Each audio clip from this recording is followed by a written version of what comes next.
Chapter 25. The Power of the Shoes. Levi, look alive, Mr. JR said, passing the ball to his son. Levi was so startled he let the ball bounce off his shoulder. You okay, son? Yeah, fine, Levi said. He glanced at Xavier, Evan, Brianna, and Manuel. He could tell they were just as confused as he was. They were back on the basketball court, like nothing had ever happened, just like before. Levi shook off his confusion and ran after the ball, throwing it back to his father. Mr. JR tossed it to Xavier, who dribbled around expertly before passing the ball to Manuel. Manuel threw the ball wildly as Evan rushed over to block him. The ball, by some miracle, swished through the net. You made a basket, Xavier shouted, retrieving the ball. I did? Said Manuel, looking up. Hey, Manuel, how did you break your glasses? asked Mr. JR, coming over to get the ball.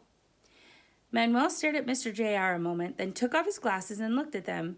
He couldn't see them very well, so he rubbed his fingers across the lenses and felt a big crack. He held up the glasses to show the other kids. It was proof that everything they'd been through had been real. They grinned at each other. Manuel turned back to Mr. JR. Must be the humidity, he said. Sudden changes in atmospheric pressure can cause glass to crack. Sudden changes, Mr. JR said. He raised an eyebrow, glancing at the other kids knowingly. Oh, I see. Xavier was about to pass the ball to Levi when Landon shuffled over to the court, his hands deep in his pockets. He glared at them meaningfully before slumping onto the bench, his elbows resting on spread knees. He kept staring. Trying to ignore Landon, Xavier threw the ball to Levi, who dribbled it toward the basket. Evan came in to block him. Levi glanced over at Manuel, who stood frozen like a statue, poised to run if necessary. Then, for some strange reason, while watching Landon out of the corner of his eye, Levi thought of Rook. Something about them seemed similar. The prisoner had been bound helplessly in his cell, chained up behind iron bars. Levi thought of the tears that had made rust stains down his cheek. He felt his stomach do a little twist, just like it did before a big test or a super hard skateboarding trick. Instead of dribbling the ball, he held onto it and walked over to where Landon was sitting. Landon looked up at him, and Levi again had the sense of something familiar. Landon's eyes, despite their insolence, held a hint of weariness and of hope, just like Rook's had. Levi knew then what he needed to do. You want to play? He said quietly. He offered the ball. Landon's eyes widened. He straightened, looking from Levi to the ball and back again. None of the other kids made a sound. Levi supposed they were all just staring at him, wondering if he had gone nuts. Landon leaned back, and for a moment Levi thought he was going to take him up on his offer. But then Landon shook his head and stood up, waving Levi off. He started to walk away, his hands once more thrust into the pockets of his baggy jeans. That's when Levi noticed his shoes. Landon wore old, heavy work boots, so ratty they were held together with duct tape. He couldn't play basketball in those shoes.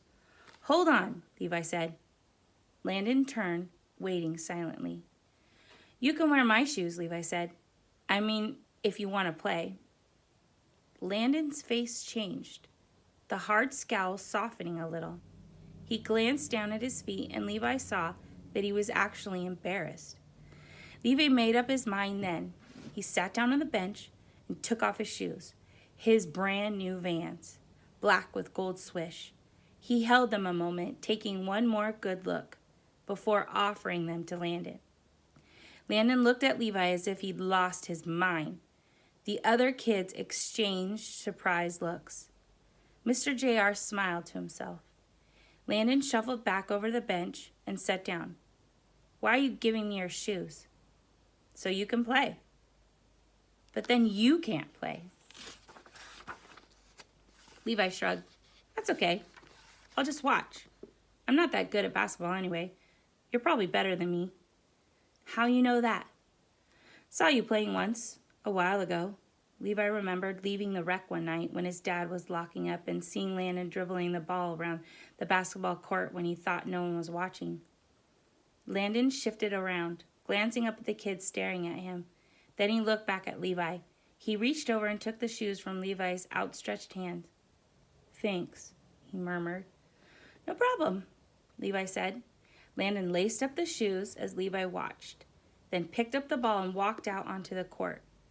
Manuel stood in frozen terror near the basket, perhaps imagining that Landon would use the first opportunity he had to pulverize him.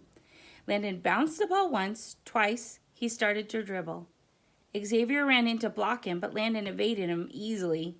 He was quick for a kid his size. He spun, bounced the ball, headed for a layup. But he stopped in mid-jump and seemed to notice Manuel cowering under the basket. For a long moment, he looked as though Landon really would pummel the kid with the glasses.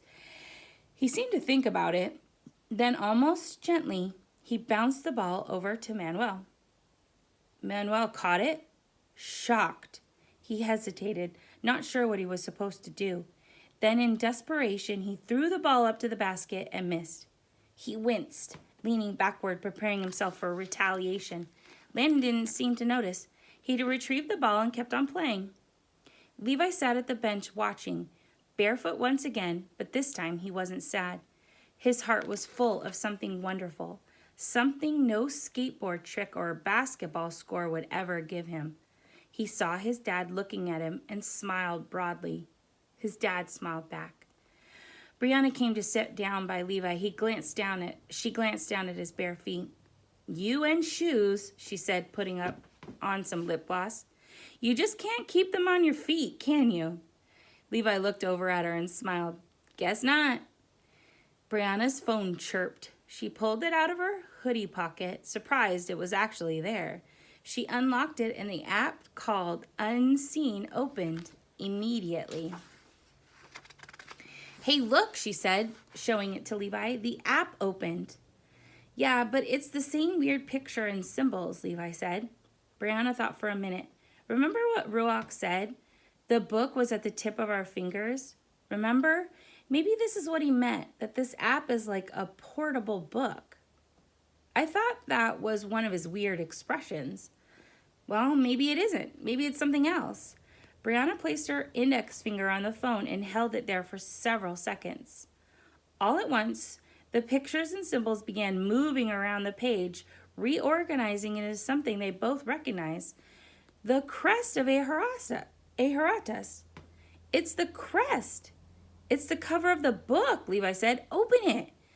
Brianna touched the screen and the image flipped open to reveal a blank page with a blinking cursor. Brianna touched the line, unsure of what to do at first. Then she did the only thing she could think to. She typed her name. Instantly, more words appeared on the page. "Well done, good and faithful servant. You have shown you can be trusted with a small thing. You will be trusted with something bigger." Levi pulled his own phone out of his pocket and opened the app. He put his finger on the screen and heard a metallic clink. He remembered then that the tip of his finger was metal. He pulled back his hand and rubbed his thumb over the cold surface. His heart sank. Brianna put a hand on his shoulder. "Why don't you try your other hand?" she said gently. Levi shifted the phone to his right hand and tried again with his left index finger. The app responded. The image of the book appeared, just as it had for Brianna. He breathed a sigh of relief. He typed in his name, and the same instruction Brianna had gotten appeared on the phone as well. He stared at it a long moment. After all that had transpired, he never thought he would see those words written to him. And he looked at Brianna and grinned. "It says we'll be trusted with something bigger," he said. "So I guess we'll be going back?" Brianna nodded, the corner of her mouth turning up in a smile. "Stellar."